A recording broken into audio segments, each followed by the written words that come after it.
On va parler de perfectionnisme aujourd'hui. Alors j'avoue que c'est un sujet qui me tient quand même un petit peu à cœur dans la mesure où je l'étais. Et je dis bien je l'ai été aussi. Euh, je m'en suis débarrassée, c'est peut-être un grand mot, mais on va dire que j'ai énormément travaillé dessus parce que c'était quelque chose qui m'entravait au maximum. J'avoue que de temps en temps, il faut que je me reprenne parce que je me laisse embarquer. Mais je vous en parlerai un peu plus de ce que j'ai fait moi pour que les choses elles changent et me débarrasser de ce perfectionnisme-là. Alors, le perfectionnisme, c'est cette faculté que vous avez, qui n'est pas forcément mauvaise à proprement parler. Hein. Déjà, il ne faut pas le prendre comme un défaut. Mais c'est cette particularité-là que vous avez à regarder le moindre détail. À toujours rechercher à tous les niveaux cette espèce de perfection. Alors, toute relative, la perfection, puisque c'était un regard que vous posiez sur n'importe quel domaine, c'est un regard que vous posiez avec votre vision à vous de la perfection. D'accord ?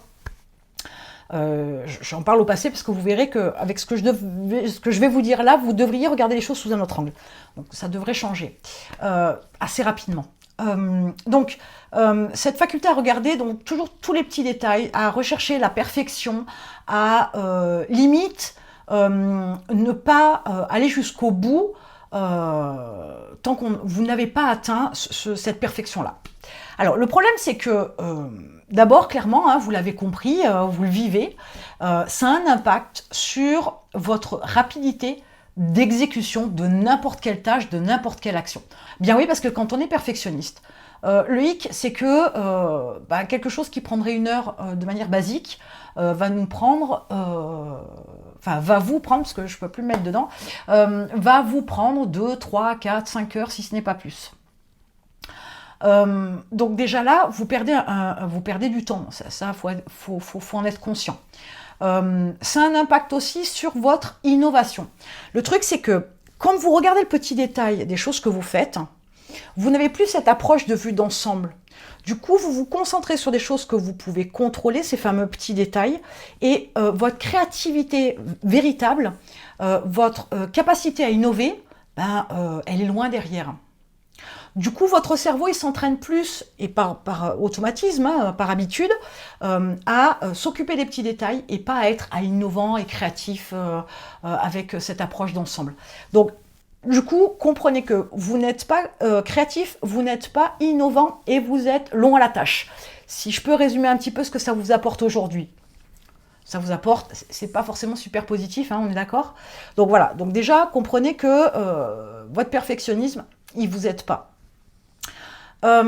Deuxième des choses, ça détériore vos relations de manière générale, votre équilibre vie pro, vie perso, vos relations avec vos prestataires ou vos salariés, avec vos fournisseurs, etc. Pourquoi ? Parce que vous êtes au petit détail près et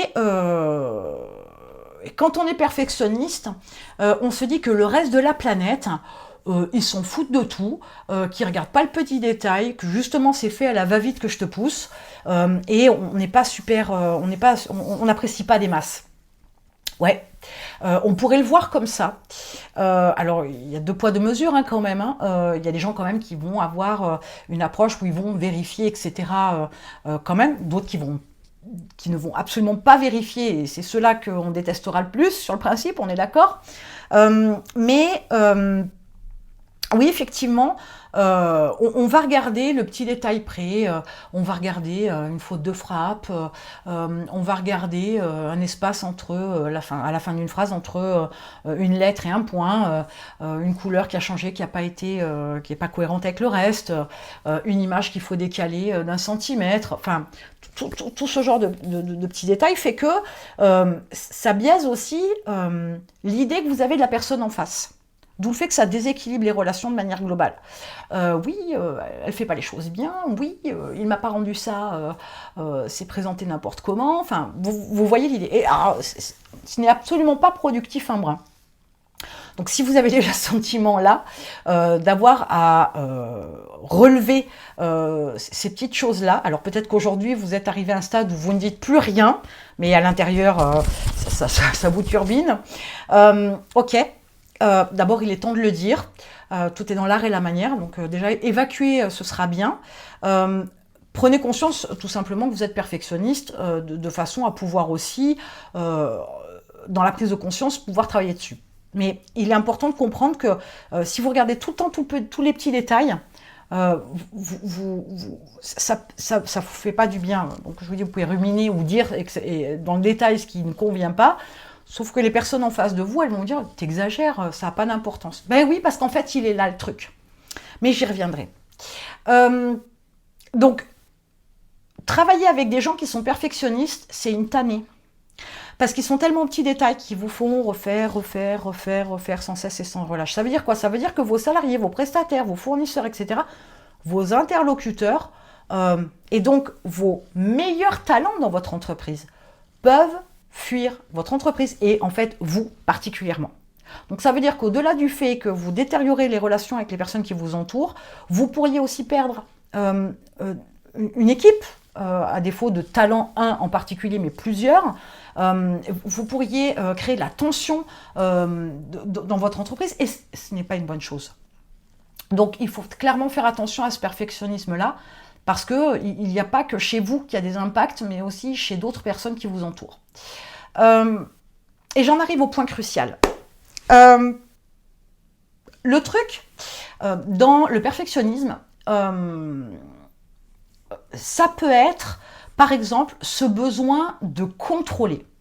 Le besoin de contrôle, forcément découle d'un manque de confiance en soi. Là où on contrôle, on est plus serein. Là où on n'a pas le contrôle, ça part en vrille. On est chancelant. Donc l'idée, c'est que si on contrôle tous les petits détails, on est barré de partout, tout va bien, on peut envoyer. D'accord? Alors, je dis ça, mais j'avoue que moi, à l'époque, je n'avais pas regardé sous cet angle-là. Moi, je partais du principe qu'il fallait que ce soit impeccable pour que personne n'ait à redire de quoi que ce soit. Donc, l'idée, c'est le regard des autres. Moi, c'est le deuxième point à regarder. Peut-être que c'est aussi du manque de confiance en soi, hein, j'entends bien, mais j'avais besoin que les prestations que je fournissais, etc., ou les services que j'exécutais soient nickel chrome, au poil près, pour que le client n'ait pas à dire quoi que ce soit. Oui, manque de confiance en soi, clairement, mais voilà, le regard des autres avait un impact particulier. Je vous parle de ça quand même il y a longtemps, hein, qu'on soit bien d'accord. Donc, ça veut dire quoi? Ça veut dire que, faut lâcher prise. Ça veut dire que, les petits détails que vous voyez, vous, ne sont pas les petits détails que voient vos clients ou votre équipe, etc. Et en fait, pour moi, la clé, elle est là. Elle est que vous vous attachez à des tout petits détails que les autres ne voient même pas. Moi, ce que j'ai fait, en test, entre guillemets, quand on m'a mis le doigt dessus, avec cette histoire de ce qui est important pour vous ne l'est pas pour vos clients, par exemple, c'est que, alors j'ai pas fait de faute d'orthographe, parce que ça me hérisse un peu le poil, mais j'ai fait quelques fautes de frappe, des espaces qui n'auraient pas dû être là, des images pas très centrées, légèrement décalées, mais légèrement décalées. Bref, j'ai fait volontairement des choses qui, en tant que perfectionniste, m'auraient fait hérisser le poil. J'ai volontairement fait des écarts sur des présentations, etc.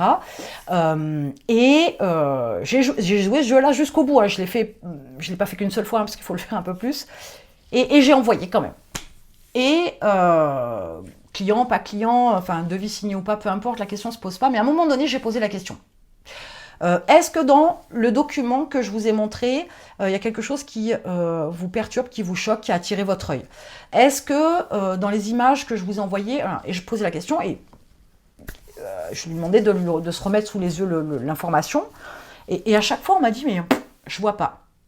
J'ai dit, mais là l'image elle est décalée. Ouais, bon. Là il y a un blanc, il ne devrait pas y en avoir. Ouais, bon. Et en fait c'est ça qui a tout changé. C'est que je rentrais dans les tout petits détails pensant qu'effectivement, voilà, il fallait que ce soit nickel, d'après ma perfection à moi, et que du coup, il n'y a rien à redire. Sauf que les petits détails que je voyais moi, les clients ne le voient pas. Les clients ne s'attellent pas, ne s'arrêtent pas, pardon, à ça. Ça m'a décomplexé immédiatement. Et là, je me suis rendu compte que finalement, on n'est pas à 1 centimètre près sur une image.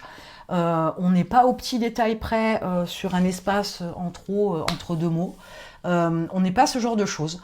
Moi, ça me chagrine, mais le reste de la planète n'y prête même pas attention. Donc ça veut dire quoi? Ça veut dire que si vous êtes perfectionniste, tentez le coup, essayez de voir avec cette approche-là. En tout cas, moi, je sais que ça a été radical. Donc, les besoins, les attentes de mes clients n'étaient pas mes petites préoccupations de perfectionniste. À partir de ce moment-là, j'ai pu lâcher prise. Maintenant, ça le fait pas, ça le fait pas, parce qu'il y a 1 centimètre d'une image qui est décalée d'1 centimètre. Il n'y a pas mort d'homme, il n'y a pas catastrophe. Soit je rectifie parce que c'est une demande du client. À l'époque, du moins, soit je passe à autre chose, tout simplement, parce que si, je sais pas, moi, vous présentez un devis et que, justement, il y a une image décalée d'1 centimètre et que vous avez un client qui ne signe pas à cause d'un décalage d'1 centimètre, waouh! D'accord, il n'a que ça à regarder. Donc, c'est là aussi où vous allez pouvoir réfléchir différemment dans l'approche. C'est sûr que s'il manque un 0 sur votre devis, là, il va y avoir quelque chose d'étrange. Mais non, le décalage d'une image d'1 centimètre sur votre présentation, ça ne va pas changer grand-chose. Petit conseil que je vous donnerais. Vous n'êtes pas parfait. Et de toute façon, ce que vous essayez de contrôler avec votre perfectionnisme ne changera pas qui vous êtes. Par contre, vous n'êtes pas parfait, mais vous êtes unique. Donc ça, c'est à prendre en considération parce que on ne vous changera pas. Enfin, si vous voulez changer, vous pouvez le faire, mais les autres ne vous changeront pas. Et après tout, vous êtes comme vous êtes, même si on cherche toujours à s'améliorer. Et ça ne sert à rien de rentrer dans ce genre de petits détails. Ils prennent pas, et puis c'est tout. Ne vous faites pas des nœuds au cerveau. Deuxième chose, le but étant de faire ce qu'il faut pour l'entreprise. À la recherche désespérée de la perfection, vous n'atteindrez jamais vos objectifs parce que vous allez perdre énormément de temps avec des petits détails qui ne vont pas faire bouger les lignes, ni faire évoluer votre CA, ni faire exploser votre entreprise. Jamais. Vous perdez trop de temps. Faut savoir aussi aller à l'essentiel, être efficace et productif. Et j'ai un dernier point quand même à vous indiquer. Votre perfectionnisme, l'idée, c'est pas d'éradiquer parce que c'est une maladie, c'est une bête noire, c'est un défaut, etc. Non. L'idée étant de conserver votre perfectionnisme, mais apprenez à le concentrer sur des choses importantes dans votre entreprise. Donc, au lieu d'être perfectionniste sur tout, soyez perfectionniste que sur des petites choses, un nombre diminué d'éléments, un nombre d'éléments moindres, 5, 10, 15 choses dans votre entreprise qui nécessitent que vous soyez plus regardant, entre guillemets, que vous soyez dans le détail près. Alors, je ne sais pas, moi je pense par exemple à une norme d'hygiène particulière dans votre entreprise. Voilà, là on est au poil près, il ne faut pas faire n'importe quoi. Ça peut être ce genre de choses. Vous voyez l'idée? Le suivi de vos comptes, par exemple, ça c'est important.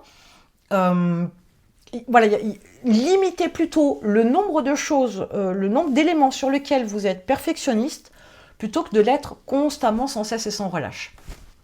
J'espère que ça vous a aidé. Essayez ce que moi j'ai essayé, vous m'en direz des nouvelles. N'hésitez pas à faire le retour en commentaire, c'est toujours intéressant. Moi j'avoue que j'ai bataillé, je ne vous cacherai pas que longtemps ça a été quelque chose qui m'a freiné dans beaucoup de choses, qui m'a dérangé, et on me le disait, je veux dire, c'était pas quelque chose qui était que dans ma tête. On me disait, mais non, mais tu rentres dans les détails, là, il n'y a pas besoin. Mais si, il y a besoin quand même. Il a besoin de savoir. Non, non, voilà. Alors, ne confondez pas perfectionnisme et précision. Mais j'en reparlerai un autre jour, parce que sinon, je ne m'arrête plus. Sur ce, vous avez un lien, en fait, dans la description pour avoir accès à un programme sur la gestion du temps. Ça, c'est aussi un truc qui m'a vachement aidé au niveau de mon perfectionnisme, parce que ça m'a obligé à être dans un mouvement où j'avais pas le temps d'être dans le perfectionnisme. Donc, du coup, ça m'a permis aussi de l'éliminer plus rapidement. Mais c'est plutôt aussi bien de savoir se border, comme ça, de se mettre des garde-fous pour pas faire tout et n'importe quoi et d'aller à l'essentiel. Le lien est dans la description. Et en attendant, je vous retrouve de l'autre côté.